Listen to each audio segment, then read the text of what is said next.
Puaslah saya menanam ubi, menanam ubi.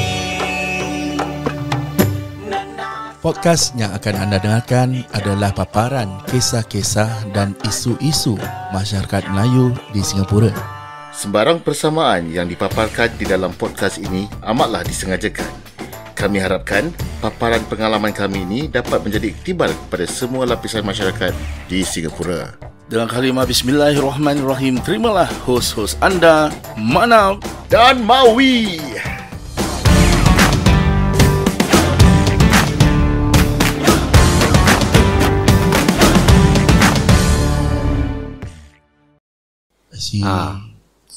Sekarang ada demand tak? Ada apa? Ada demand. demand. Is there a demand in become a specialist in rawatan ruqyah ni? Is there a demand now? Because of late, ataupun mungkin oleh kerana keadaan sekarang ni, social media plays a part. I'm not sure kalau dibandingkan dengan 10 tahun dulu, mungkin ada tapi tak begitu ketara sebab it's all based on word of mouth, recommendation. Tapi sekarang ni, like how we get to know about you guys, social media, kita tahu yang ada this so-called company yang buat rawatan ruqyah and everything. Is there a demand right now? So meaning to say, benda-benda ini masih lagi berlaku? Alhamdulillah, actually orang makin hari makin kenal apa tu ruqyah, apa tu ruqyah syariah. Daripada orang jumpa tukang pandai ataupun jumpa orang-orang yang salah dalam bab merawat ni, makin teruk. He's trying his best not to mention the B word ataupun the D word, I know. Kalau tak boleh cakap, aku dengan mana boleh cakap? Bomongan dukun lah. Diorang tak cakap, kita yang cakap lah. Kalau dulu cerita-cerita lama kan, Dukun Leo. Dukun Leo lain, dia fetish tu. Denang. Yang lintah tu. Dukun lintah. Cerita lama. So, you were saying? Ya, like I said, apa? Orang dah makin orang makin memahami apa tu ruqyah syariah. Less through advertising, through social media. Zaman sekarang ni kita ada YouTube, ada TikTok, IG. So the era right now, people are getting more smarter. So we are using this to fully utilize the platform lah. The positive aspect of social media. Ya, bukan.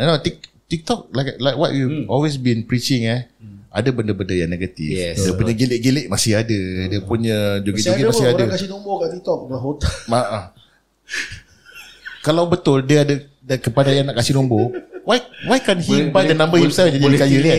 First prize dengan masih ada bro online. Masih ada. So but the positive side is makin lagi ramai lagi yang share knowledge, meningkatkan kesedaran, to educate the masses tentang benda-benda gini ataupun pelajari the basics of agama. Take for example masa bulan puasa. Sebelum puasa nanti dia some of the TikTok videos, okay ni niat puasa, niat sebulan, niat satu hari lebih. Tapi kalau nak sahur, nak minum air, kena baca surah Al-Kautsar and everything. Kenapa dia punya asal. So benda-benda gini kalau kita look at it positively, bagus sebab social media is the positive aspect. Tapi on top of that, on the flip side ada juga benda-benda negatif lah. So macam banyak benda-benda kat luar sana, ada positif ada negatif. But I think in this modern day, modern age of ours right now, people are more aware of this ruqyah syariah. Yes. And diorang tak kata orang tu, it's good to raise doubts. Pasal bila kau raise a doubt, you need more clarity. You need to address that doubt. And in addressing that doubt, babi buta, just ikut. Macam dulu kita tak ada social media, we don't have that information on hand. We act as from a point of assumption aja. Betul. Okay, kita assume ni boleh lah go. But sekarang kita dah ada banyak wadah-wadah yang di social media ni, kita kan kata orang tu find more information on this. Aku pernah sekali panggil orang tukang ubat. Okay. Datang rumah. Bomo Tak tahulah, masa tu tak tahu ada bomo ke dukun, tak tahu. Aku cuma tahu tukang ni ubat. Ni abang yang sama yang kelang kau tu. Bukan lain. Dia dah kena. Dia sebelum ni. Rumah ni. Kau benda selalu experience lah. Dia dah ubat-ubatkan everything. Lepas tu dia kasih aku paper.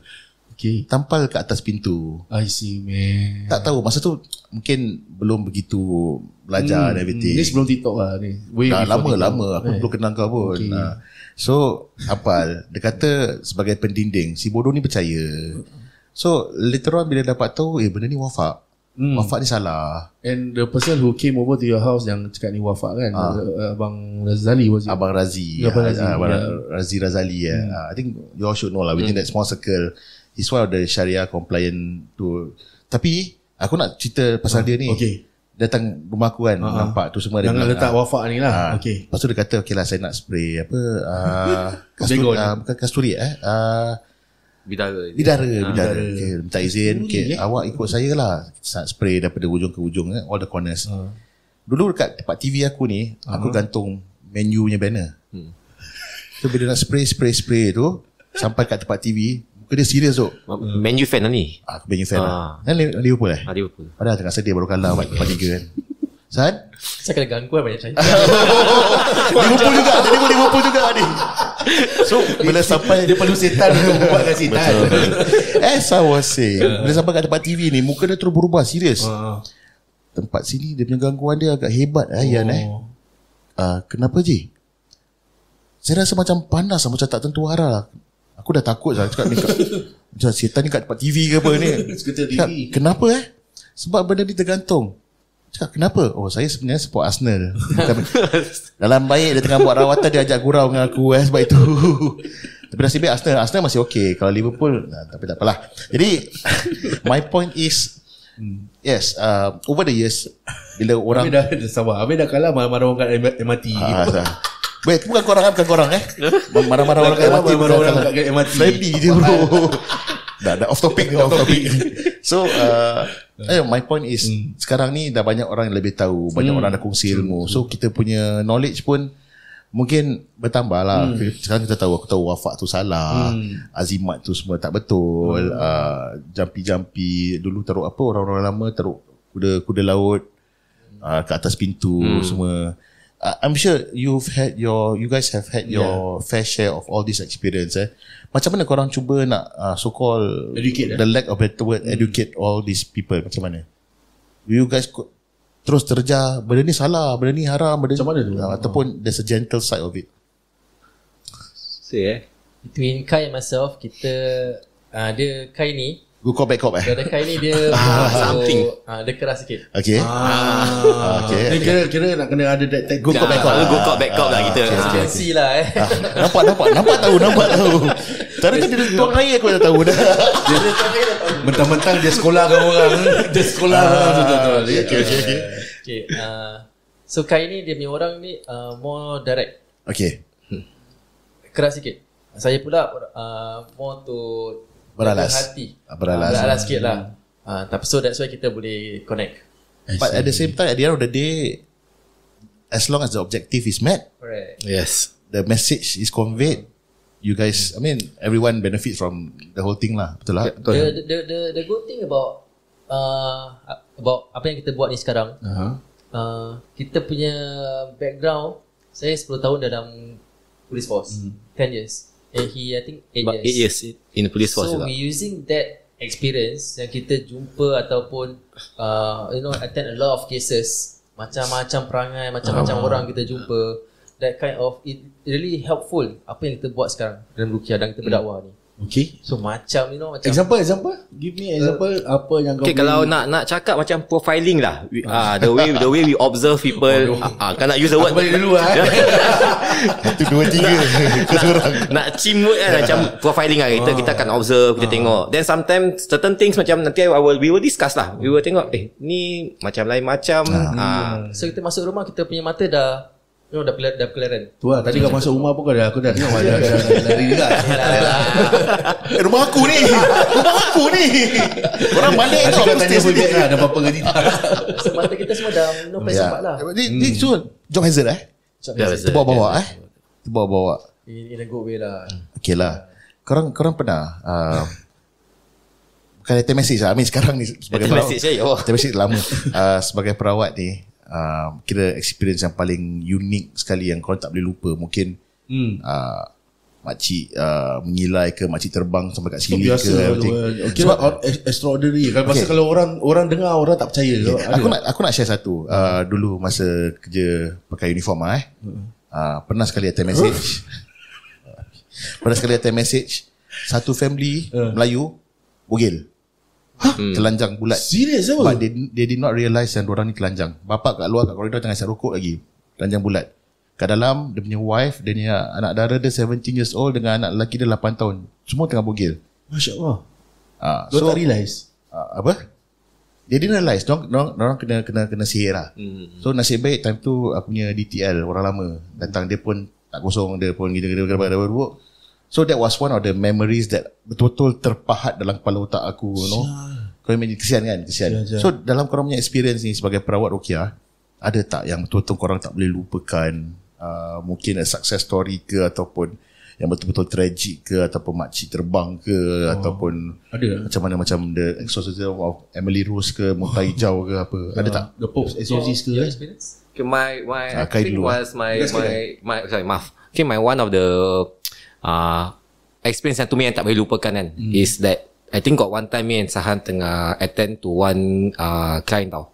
Dia panggil lah, dia cakap apa, ada saka dan family members. Okay lah, kita datang. So happen to be macam somehow we miss her unit number. Okay. We miss her unit number. Okay. So tengah jalan tu, I pass by, I saw makcik tua sitting down. I saw makcik tua sitting down. So initially I tak fikir banyak lah. Then kita dah ke depan, kita miss the unit number lah. Tadi lah. So when kita patah balik, kita beri salam, that person face is budak muda. Orang nampak tu orang tua. Yang kita nampak tu makcik tua tengah duduk. Can literally that I thought I was hallucination lah. Then I think I cannot tahan already. I asked ni. Then he so anyway cakap, ya tadi yang aku nampak tu muka orang tua.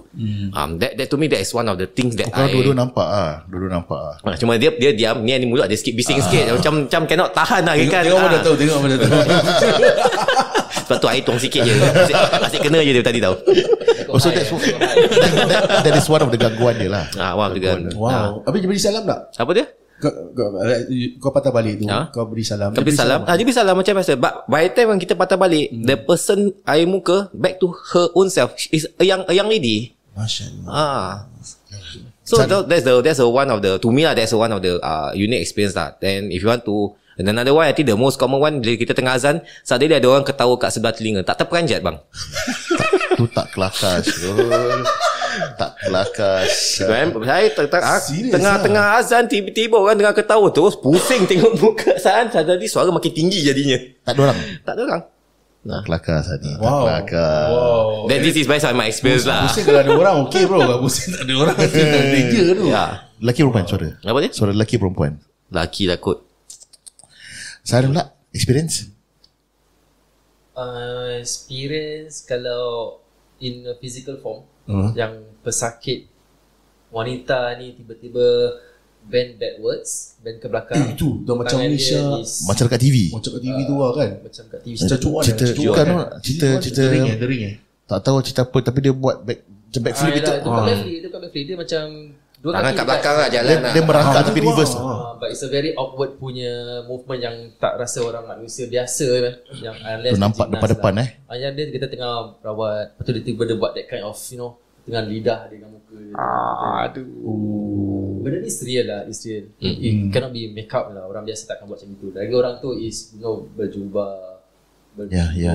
jaga dia punya sopan santun dia. Siapa tu dulu kakak ECA gimnastik ke apa kat sekolah? CCA. Tak, dia kalau tua sikit dia kalau tua sikit dia ECA. Maksudnya zaman kita masih ECA lagi. You never know. But tu very real lah, depan mata nampak. Of course ada mata kan. Okay, in one of your I saw a few of your videos, and one of the videos yang aku lihat is yang benda-benda wafak tu. Dalam video tu kau pegang macam ada tulisan-tulisan dalam satu paper ni, macam untuk pelinding, something like that. I'm not sure what it is. Diorang pakai dalam vest, dalam baju. Then how do you destroy that kind of things selalunya korang? Kalau korang dapat benda-benda wafak ni kan, okay, untuk secara umum wafak tu apa? Wafak tu adalah dia tulisan, bukan dia boleh jadi tulisan daripada ayat Quran dan bercampur dengan tulisan daripada tulisan-tulisan lama yang kita tak boleh baca pun. Dalam wafat tu macam-macam ada. Kadang-kadang kita boleh nampak kita boleh baca surah Al-Ikhlas atau Ayatul Kursi, tapi nanti dekat bawah ataupun dekat tepi kita boleh nampak nama Allah tu terbalik. It's on the other side, terbalik. Dia punya perkataan Allah tu terbalik. Wafat ni is quite sensitive tu actually untuk kita berbualkan. Pasal banyak sangat opinions. Tapi kalau kita berpegang pada ruqyah syariah, in Singapore I would say elakkan lah. Kalau tak faham, elakkan. Jangan pakai pasal boleh memudaratkan wafat ni. Ada untuk kebal. So macam untuk your experience, you dapat benda-benda wafat ni, you want to destroy it lah, so called. What is your next best action bila let's say korang kalau datang rumah aku, kau dapat ni satu wafat ni, what do you guys do? So usually I think the standard norms kalau kita buat kan, usually kalau tu kita rendamkan dalam air ruqyah. Okay. Kita Air biasa telah diruqyahkan lah, yang telah kita dibacakan, kita rendamkan. So dibuatkan kita nak kosongkan lah ada apa-apa azimat yang dekat dalam, dan lepas tu kita bakar. Kita macam format lah. Format dia hadis kira. Tapi kalau orang awam, kalau tak ada macam guidance lah, tak tahu. So macam I think usually macam for me lah, I will always advise benda-benda gini kalau ternampak, kita ludah untuk menghina benda ni, because ni semua benda salah apa. Kita ludah 3 kali, A'udzubillahi minasyaitonirrajim, bismillahirrahmanirrahim, buang, sudah. Ni untuk orang awam lah. Tak perlu bakar-bakar lah. Tapi tengok juga situation. Sometimes benda tu berhadam, kita tak tahu. Kita tak tahu. Nak kena berhati-hati lah. Jadi kalau lebih baik cari yang pakar untuk do apa-apa disposal lah. Dengan ada tulisan ada nama Allah di ludah tu, buang gitu je. Tak berdosa kan. So nak kena cari yang pakar lah. Bertanya. So like you say, yang ada kadam, yang ada nama dia tak ada kadam. So macam mana, is it the same way you all destroy it sama juga? It depends. Kalau you say macam we talk about wafat, kalau macam ada ayat suci Al-Quran, of course we don't ludah lah. So usually kita just bakar tu. Actually talking about wafat lah kan. But kalau kita talk about certain things like cincin, ada kan member ada orang suka cakap cincin pusaka lah. Benda ni semua. Bapak aku tadi mak aku. Bapak kau sekarang bukan silap banyak cincin je aku tengok. Nanti kau nak lucu kan. Nanti aku cerita pasal bapak aku. Aku yang MC. Aku nampak. Tu silap lawan tu. Siapa nak bengkak, tangan main kompang. Dia perangai sama macam Arifah. So kalau this cincin, of course kita cakap kita tak boleh nampak. Tapi we ada certain ayat ruqyah for us to do ruqyah deteksi. Sama ada cincin ni ada khadam je ke tak, kita boleh ada wafat yang memang tak boleh bakar, susah nak bakar. Kita dah nyalakan api pun tak boleh bakar juga, walaupun tu kertas. Of course that's where kita nak kena, bila kita bakar ni kita ada bacaan-bacaan yang tertentu. Dia bukan kosong-kosong gitu lah. Pasal benda ni berkhadam. Bila kita berkhadam ni, kita tengah deal dengan musuh yang kita tak nampak. Kalau kita bakar sebarang dia, maybe kita tak kena, tapi nanti anak isteri kita tak kena. Dia punya backlash lah, katalah. Sifat pendendamnya makhluk-makhluk jin. Okay, and this thing applies to not only wafat, tapi benda-benda macam korang cakap tadi lah, macam cincin, benda-benda yang berkhadam, keris. Because kau pun dapat dapur nama bapak aku tadi kan. Bapak aku pun sama. Bapak aku ni suka bapak aku sama. Bapak aku ni dia suka collect cincin. Tapi without knowing atau without dia tak peduli, dia bukannya collect cincin pasal dia tahu dalam ni ada tu. Dia bagi dia lawa. Faham. Banyak Tapi pernah sekali tu tak tahu macam mana, sebab dia taruh benda ni kira sebelah-sebelah tak ngam. Satu lain side. Dia taruh kat sebelah-sebelah dalam lemari ni, malam-malam benda ni bergegar. I see. So baru-baru pelik lah, dah makan 3-4 hari tu, jadi macam tanda tanya lah. So I think they know someone yang pakar yang tahu. Dia bilang pakcik lain kali kalau nak simpan, nak beli cincin-cincin boleh, tak salah, tapi must make sure yang benda ni tak ada isi. So macam mana nak tahu benda dia ada isi ke tidak? Tadi orang macam korang cakap tadi kan, deteksi detection lah, to detect benda ni dalam, kalau ada isi boleh kosongkan and everything lah. So, sekarang dia masih beli cincin lagi lah. Tapi yang masalah dia beli cincin lepas tu dia bagi-bagi orang. Tak faham. Aku tak minat benda-benda ni. Alhamdulillah. Tadi bercakap tentang the backlash. How do you guys protect yourself and your family bila korang keluar merawat orang-orang ni semua? How do you Air aku tu kau minum. Kau nak top up ayah aku. Tak minta. How do you protect yourself to ensure that you all don't suffer the backlash? Macam mana? For me, sebelum any rawatan, saya akan tunaikan solat hajat. Whether tu rawatan yang mudah ataupun yang tak, whether it's very complicated ataupun yang tak, tetap tunaikan solat hajat 2 rakaat dulu sebelum keluar rumah. Okay. Dan bila keluar rumah tu kita ada adab-adab kita, cara kita keluar rumah kita. Bukan macam ketuk tangan apa ni semua. Yalah. So kita just membaca je Bismillahirrahmanirrahim. Kau keluar rumah dengan baca ayat kursi. Before that, kadang-kadang saya juga minta anak-anak kecil saya, my babies, to just adik kakak doakan, tell Allah to protect ayah. Ikhlas dorang punya doa. Ikhlas. Tak hijab Okay. Kan Allah nanti dia doakan. Dia rasa sedap lah keluar rumah. So bila keluar rumah tu, I don't know about Kai, but I have my own ritual. Bila dah sampai kat that avenue, I will sit inside my car first. Saya takkan keluar dulu. Dah sampai, then saya will just turn off everything except for the aircon. Then saya akan berzikir dulu. I will berzikir, I will make sure that my hati, jiwa ni tenang. Want to face this kind of, like I said, musuh-musuh yang kita tak nampak. Apa yang dia pada kita tak nampak. So kita punya physical strength semua of no use. So, kita serahkan totally diri kita pada Allah SWT. Everything to Allah. So tadi kat bawah ada zikir sekejap lah sebelum naik. Korang nampak mana tadi? Basement 2, basement 1? Saya? Korang nampak basement 1? Basement 1. Basement 1. Saya nampak basement 2. Basement 2 lah kira. Basement 2 kat rumah aku ni kronik sikit. Aku pernah sekali balik podcast pukul 2 pagi. Masa tu tengah berbual pasal hantu Kita interview yang apa, POV SG. Tiba-tiba on the way balik teringat pasal hantu kat basement tu. Aku sanggup part kat tong sampah. Saman pun saman lah, tak apalah. Si baik tak ada apa-apa, tak ada saman. Macam Kai pula, how do you protect yourself? Like for me, let's say kita dua lain kan cara. So for me is more to I amalkan zikir, beristighfar, la ilaha illa anta subhanaka inni kuntu minaz zalimin. So all these thing I amalkan pada diri sendiri. Dan sama juga sebelum keluar, sometimes I always like talk to my adik, my both kids lah, 4 and 5 years old kan. Okay, doakan ayah keluar nak tolong orang. Then tu okay lah. Macam tadi saya baru ceritakan Sahat, tiba-tiba anak saya datang peluk, cakap ayah, I doa to Allah, may you protect you from all the bad thing. Jadi macam rasa macam sejuk tau. Baru tadi baru tadi. Sebab aku tahu nak jumpa Manam. Nak datang rumah menu. Nak datang rumah aku, nak datang rumah menu. So for me, but for him, he always keep himself calm. Yes. Kan macam dia cakap, saya panas, dia ada sikit sejuk kan. So I always bila saya keluar rumah, Bismillahirrahmanirrahim, Allahi wala hawla wala quwata illa billahi al-azim. I'm going for war. Go. That's my style. I don't think back. The moment I step out of my house, I don't look back. I serahkan my family members everything to Allah SWT. May Allah protect them. Kira macam dia punya war cry gitu lah. Something like that lah. Kira lagi boleh kira dia yong dulu lah. Dia belum kasih dulu lah, dia boleh berbual lah. Rasa dia dulu masa dekat SPF dia mana yang SOC Apa ya? SOC dia bukan? Bukan. Cuma ada war cry. Dah biasa. But we want to say that the backlash is quite real. Yes. Have you guys ever encountered very such backlash ke? Mungkin tak directly atau saya pernah dululah bila tengah lepas rawat orang yang terkena sihir, bila tengah drive balik ni, I'm a night driver. Kita boleh drive waktu malam, no problem. Same. So pada waktu tu tengah drive dekat tengah-tengah expressway SLE.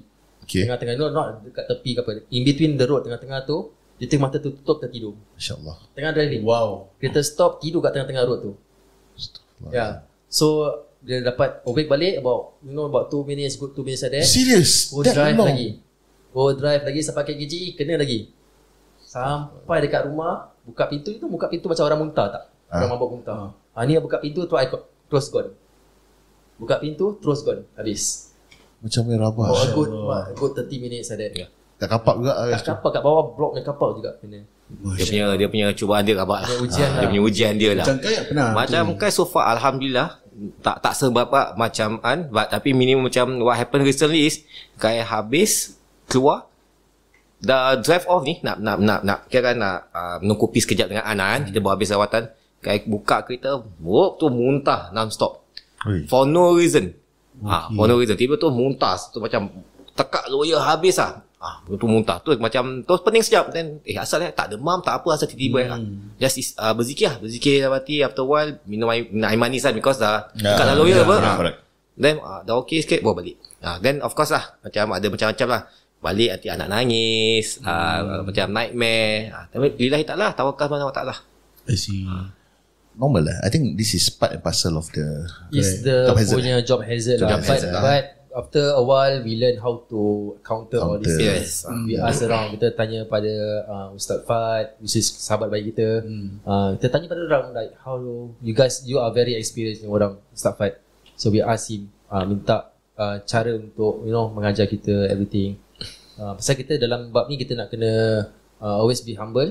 Always of tanya. course. Always tanya. Tak tahu, tak sure, just tanya je. It's okay. Walaupun you rasa ilmu you dah sampai tinggi kan, tetap let's say orang tu muda, just tanya je. It's okay. Tak jadi salah. Tak kisah. Kita nak ilmu tu, kita nak belajar.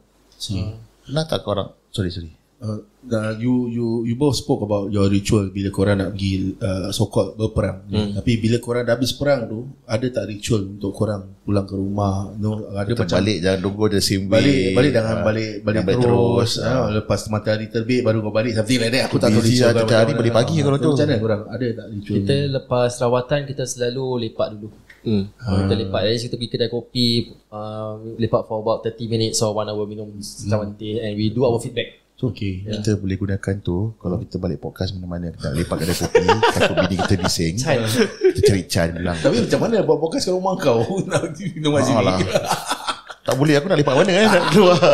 Teman dia pergi kapak Okay, teman pergi kapak. Tapi aku nak naik, nanti dapat teman aku naik. Okay, kita berbual pasal tadi wafak.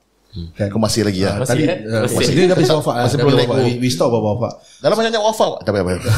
Nanti jadi lucah pula. Yang one of the videos yang aku nampak is pasal sihir pengasih. Di mana aku nampak dalam satu video tu gambar dengan gambar dia lekatkan sesama tu. Tell me more about that. Macam mana korang boleh dapat kenal pasti ini sihir pengasih ke sihir ni ke sihir tu? Macam mana tu? Korang boleh tahu? Okay, for my my point of view and my perspective, because the thing that bila di wafat tu, gambar lah, yang gambar tu bila dirapatkan, dia ada dia punya kata-kata wafat macam perkataan roh. Then we find it is very weird, and after that the gambar is being lekat together with benang. I see. And some of the gambar to the extent dikikis muka seorang tu. So we can see that kalau macam gambar of two person, because we ask the family members yang panggil kita untuk buang lah, do you know this person? We just ask in random, don't cakap tak. Then from them we deduce that okay, this one ada chance gunakan pengasih. Tapi gambar ni diorang jumpa lah somewhere lah. Kan the family, because the family members pass it to us lah. It's unknown to the family. Gambar-gambar dalam. Because it's like one big bag they pass to us. Banyak apa? Banyak. So serious lah. you try not to go into detail. Okay.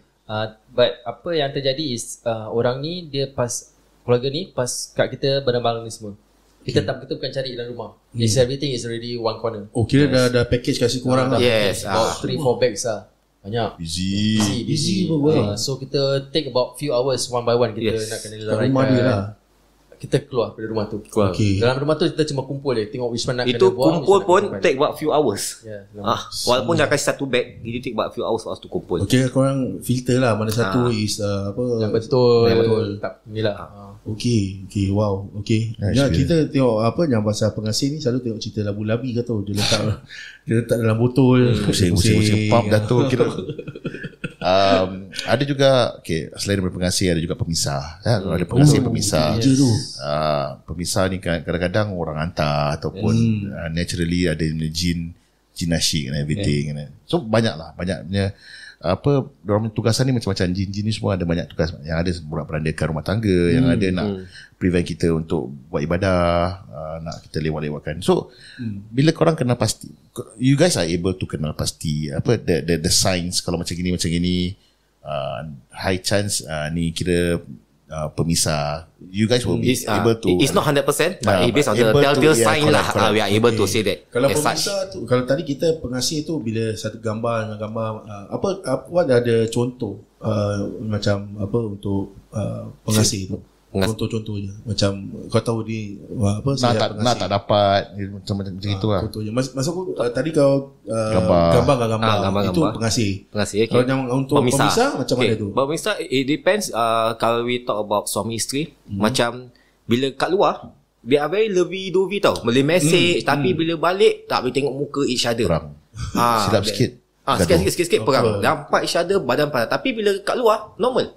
That is one of a few lah. I'm not saying that he's the exact one. It's an example. Selain daripada sihir-sihir yang common ni, ada tak sihir-sihir common yang selalu korang lalui? Korang mesti ada korang punya number 1, number 2, number 3 of sihir-sihir. Kira yang bagi korang yang betul paling challenging sekali, sihir macam mana? Challenging sihir sebenarnya sihir ni semua dia punya matlamat dia satu je, Porak-perandakan. betul, porak-perandakan ahli keluarga, misalkan antara suami dan isteri. So challenging dia tu bukan pada sihir itu, tapi pada karakter orang yang terkena tu.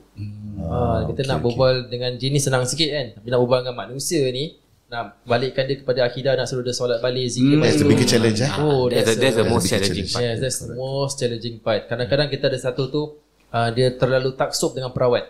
Okay. Dalam throughout life dia jumpa so many perawat. Lepas satu. So many perawat. Sampai tapi anak dia tu kurang ibadah dia. Malas nak solat, malas ini. So macam mana? You sikit-sikit perawat. So saya selalu jumpa doktor pergi hospital pun perawat juga dia balik. I see.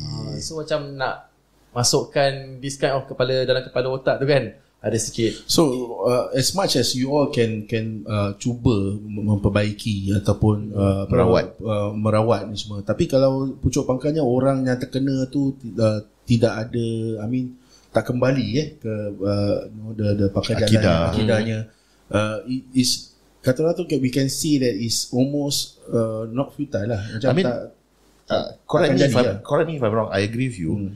Tapi kadang-kadang ni berbalik pada diri sendiri. Kalau kita dah terlalu taksub, kadang-kadang sakit kepala migraine pun kita akan rasa ni orang hantar. Betul? Padahal tak cukup tidur, tak cukup minum air, kau migraine. Kau sakit dada sebab banyak isap rokok. Ini balik marah-marah, ni mesti orang bikin. Padahal memang bini aku memang terang. Bukan aku takut bini aku tak takut aku. Dia dengar saya ni podcast nanti, mampus aku. So, kadang-kadang kita terlalu taksub. So, benda yang tak ada apa-apa pun kita akan ada-adakan. Betul. And also at the same time, I agree with what you guys say. I think the first layer of defense is kita punya ibadah. I think one of the indication that perawat itu adalah seorang perawat yang syariah compliant is diselitkan juga dengan nasihat-nasihat. Bukan nak sekolahkan, tapi nasihat-nasihat seperti awak dah solat belum? Awak tahu kan solat tu is very pentingnya, solat itu sendiri, zikir and everything. Because I follow yang Haji Razi ni very closely on his Facebook. He's quite vocal about benda-benda. Kadang-kadang he come across a lot of customers, clients yang terlalu taksub. Kadang-kadang memang betul orang tu ada medical condition, tapi they have this perception orang hantar, orang buat benda sihir. And instead of that, kalau betul pun benda sihir, benda-benda ni kadang-kadang it can be tackled easily with dengan kau punya ibadah sendiri. Macam rumah kena gangguan, tapi bila tahu tak solat, tak ada ngaji kat rumah. So this is the first layer. Bila all of that has been exhausted, baru I think you can go on to the next phase, which is panggil perawat lah. So I guess this is the very important takeaway that we want to share with our listeners lah. Yes, kadang-kadang benda-benda gini memang perlu untuk kita dapatkan seorang pakar. Betul. Tapi kebanyakannya juga kita tak boleh terlalu taksub dengan benda ni. And nombor dua, I think sedikit sebanyak kita punya own ibadah plays a very important role also lah, untuk cuba kita tenangkan hati and everything lah. Betul sekali. Selain daripada sihir-sihir, apa benda lagi yang perlukan rawatan ruqyah syariah ni, selain daripada yang kita dah pagar-pagar rumah ke, semar rumah ke, atau Kena faham bahawa rawatan ruqyah ni is very wide. Orang bukan setakat kena gangguan makhluk jin je, anak demam ataupun kena bisa-bisa, ni semua boleh dirawat dengan ruqyah, dengan cara-cara ruqyah. ada ayat-ayat tertentu. Ada ayat tertentu. For example, let's say orang tu terkena sengat lipan bara kan besar kan, kena sengat, kita boleh ambil tanah dan kita bacakan dan kita sapukan. Ni pun antara cara-cara ruqyah yang syariah. Dia bukan setakat, tapi kalau we talk about Melayu, kalau Melayu ni dia terlalu fokus dengan gangguan makhluk jin je, orang hantar ataupun kena sampur. Saya declare saya Javanese, bukan Melayu. Declare. Same. Saya mana saya? Jawa. Kita papak jauh. Kat dalam pun jauh juga sama. Okay. For once we can have something to agree on. Okay. I mean, but berbalik pada soalan yang dasar tu, at this day and age masih ada lagi ke benda-benda gini? Talking about sihir ni semua. When there's demand, there's always supply. Yes. That's easy to get. People claim to be more educated now. Yeah. People claim to be more sophisticated now. People claim to be more reliant on technology now. But despite all that, masih lagi. Maaf kata, no need to go far. You can go and Google Carousel. Correct. I was just about to say that. Serious. Dekat Carousel ada jual Samiat lagu. Minat pengasih. Saya pernah jumpa dengan orang yang tukang jual tu dekat Carousel. Saya pernah jumpa dengan dia. I have ever talked to him before. He's very nice guy. Very nice guy. Cuma dia ask him, kenapa you jual ni semua dekat orang-orang Melayu. Dia kata, I cuma nak bantu je, nak tolong. Tapi ni semua up to you punya own kepercayaan, Tuhan you sendiri. Tapi kalau you minta I kasih. In other word pun tu business dia juga. Like what you say lah, there's a demand, there's a supply lah. Tu business dia juga. But what ada kebaikan ke tu benda? Dia tak peduli lah, ada kebaikan ke apa, janji dia jual dapat duit lah. Jadi duit masuk. Perbuatan tak menghalalkan cara lah. Ni yang tak menghalalkan cara. Orang yang beli punya problem tu. Itu nanti boleh fikir lah. Dia kata but scary. Nak kena interview orang-orang gini. Lagi-lagi anak-anak muda sekarang, budak sekolah, baru habis NS, nak cari mantai, nak perempuan senang kan diorang. Tak nak go through the hard way. Mereka beli bukan. Dulu lagi senang Manap dulu bawa motor je dah boleh pick up. Kau muka sarap ke aku ni kira. Tak adalah. Pasalnya dalam antara aku je seorang bawa motor. Tak. Tapi dulu lagi bawa motor. Motor apa? Kalau scrambler senang dapat. Betul. Plastik. Motor plastik. Aku pakai dah kaki tak sampai buat scrambler. You know, I mean, scary Scary. Because kita ada anak, masing-masing ada anak. We have our own. I mean, aku punya anak pun dah besar-besar, dah teenagers and everything. I think berbalik pada how we bring up our children lah. Kalau misal kata kurang mereka dibesarkan tanpa panduan yang secukupnya, mungkin orang can easily be swayed towards that direction. Ambil kerja macam senang lah. Aku tak dapat kau kan, tengok Carousel minyak pengasih, try. It works. If it doesn't, then it doesn't lah. Dulu paling jahat pun Spanish fly lah kita tak pernah buat gitu. Apa tu? InsyaAllah. paling jahat lah. Isu. Ini bukan sesi mengaibkan diri sendiri tau. Members bila. Orang cerita dengan kau lah. Dulu jahat-jahat kita nak dapat perempuan semua biasa macam kan, dapat motor motor laju, motor besar. Bawa motor je. Muka sarap, muka kena langgar lori, gostan gue samun, tak ada motor boleh dapat lah. Boleh dapat. Okay, jadi I think we have pretty much sum up the things that korang cover lah. The services that korang cover, how you go get started. Yeah. And like what we say, we are more intrigued to know more tentang benda-benda ruqyah ni. What is Sharia compliant, apa yang tidak, what are the red flags. For the sole purpose of this sharing, diharapkan orang kat luar sana, our listeners kalau dengar, mungkin sedikit sebanyak dapat jugalah pelajari benda-benda gini. Jadi macam tak terlalu membabi buta, main ikutkan je. So bila saya kata kadang-kadang benda-benda gini orang recommend. Like what I said earlier, sometimes we are desperate, we need help, we don't know, orang recommend. Kau telefon ni, Pak Haji ni bagus. Bila dengar Pak Haji dia datang tiba-tiba datang tabur kacang hijau, tabur garam, habis pasal satu rumah melekit nak kena lock and everything. I don't know whether it's good tidak, but there are a lot of telltale sign, red flags that you can look out for. And you all know what to do lah kalau betul-betul gitulah. Before we close off today's podcast, ada tak kata-kata yang maybe Kai dan juga nanti dengan saran sekali yang nasihat-nasihat yang korang boleh sampaikan kepada pendengar-pendengar kita ataupun yang cara umumnya di luar sana? Kata-kata okay, I start with Kai dulu Kalau untuk Kai, untuk para pendengar kan, I always believe that kita peruqyah adalah cuma perantaraan untuk mendapatkan kesembuhan untuk pesakit kita. Tapi baiknya tidak datangnya semua dari Allah SWT. That is something that we must always keep in mind. Very good Macam dibawakan macam pergi hospital, sakit, pening, makan Panadol. Yang lain Allah decide. You're not miracle worker lah. So you cannot expect of a peruqyah, aku panggil peruqyah tu baik. So the first step is you ruqyahkan hati you to get back to Allah SWT. Then the rest Allah will help. That's my point. Deep ni. Deep. Jangan rasa. For me, focus on the process, the result belongs to Allah. Tapi kalau kita cakap pasal focus on the process tu, orang suka cakap, at least saya usaha. Usaha macam mana? Usaha dengan cari yang benda yang benda-benda yang batik ataupun yang hak, yang mana tu yang awak nak buat. Semua dengan izin Allah. Semuanya berlaku dengan izin Allah. Walaupun pencuri merompak, dia dapat lari pun dengan izin Allah juga. Betul. Tetapi tanpa keredaan Allah. Kita nak tu ya keredaan Allah dalam keizinan dia tu. Innama amruhu iza arada syai'an ay yakula lahu kun fayakun. Kalau Allah maka kata jadi, jadilah dia. So kalau banyak berdoa, kembali come back to Allah. Yang orang-orang para pendengar yang budiman yang tengah sakit kat luar tu, come back to Allah.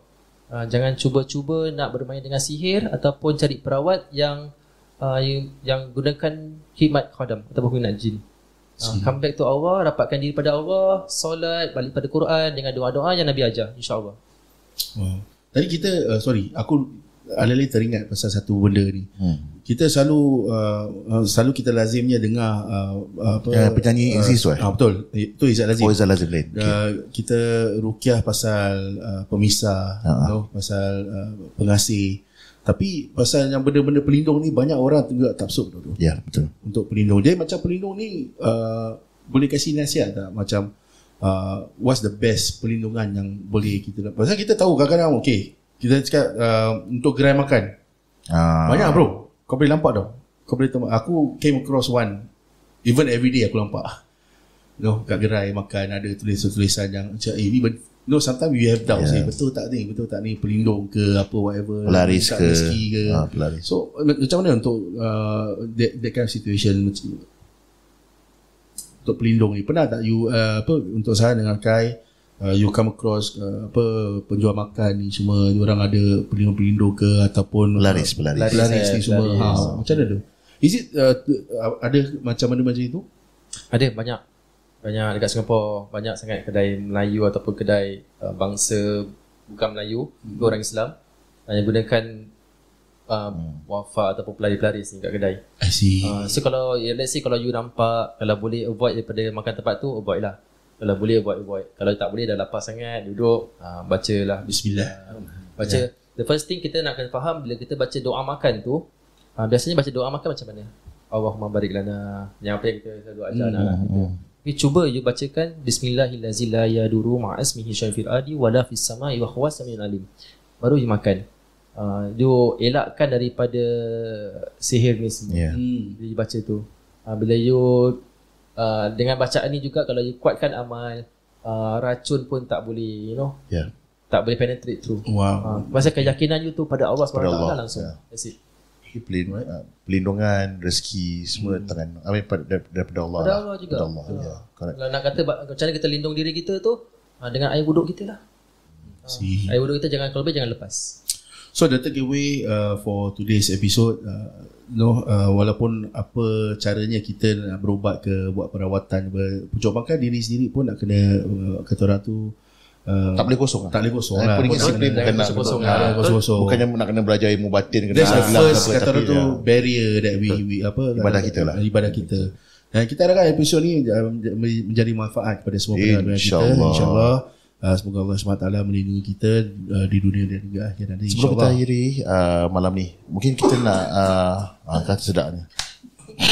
Itulah. Air minum Air lebih. Tekong. Aku tak nak edit. Empatnya aku tak nak edit. Kita biar ni BTS biar ada scene. Air.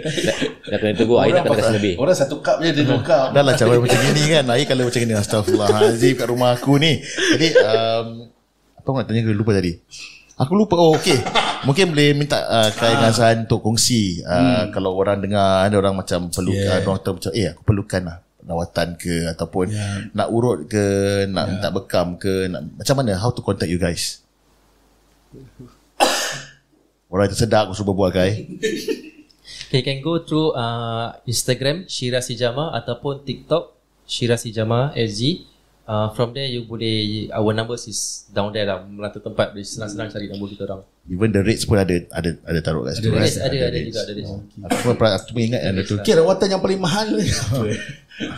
Kalau untuk Ruqyah Syariah, kita punya cost. Kita ada cost, tapi nak kena faham kenapa kita letak harga untuk kita punya Ruqyah.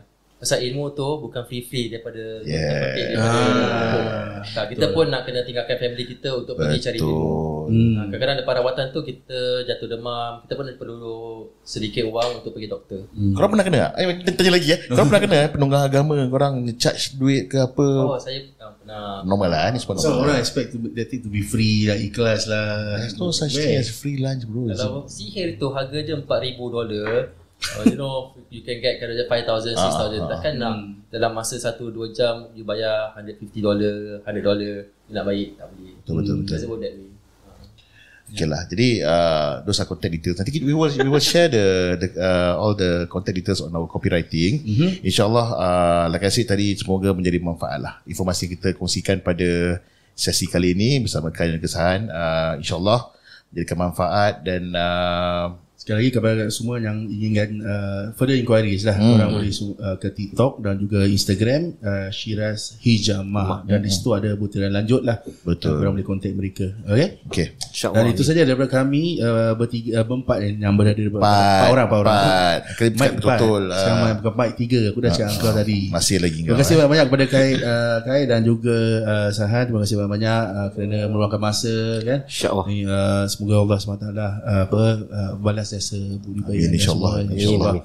Okay, sekali lagi kita harapkan juga episod kali ini bermanfaat bagi semua pendengar kita, insyaAllah. Jangan lupa untuk like and share. Jangan lupa like share. Kita nak go through tu nak TikTok boleh cakap nak buat live nanti insyaAllah. InsyaAllah kita akan ke wadah tu. Dah berapa lama dah asyik TikTok. Nama ada TikTok tapi sekarang tak boleh. Kau ingat password dia? Tak. Aku ingat. Kepala kotak kau. Alright, itu saja daripada kami. Saya Mim Alif Namana Dan saya Mim Alif W.I. Mawi. Sekian, Assalamualaikum warahmatullahi ta'ala wabarakatuh. Jack